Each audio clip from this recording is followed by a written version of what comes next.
Tired of messy spreadsheets and typing errors? Let me show you a quick trick to make your Google Sheets smarter with drop-down list.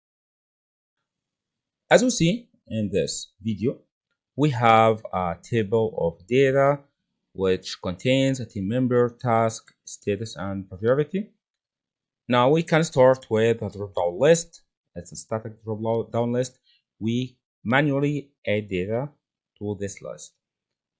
As we see, we can choose data validation, add role, we choose drop-down, and we have to put items like high, medium, low, and we can give them brightful colors to make the sheet more bright. And done. As you see, the drop-down list is ready. We can copy paste this drop-down menu to other cells. As you see, it's copy paste to the cells that we can target. Okay, there is another type of drop-down list which is updated automatically from another list. As you see, we can take a drop-down menu from this range, data validation, and this time we'll choose drop-down from a range. We'll select the data range.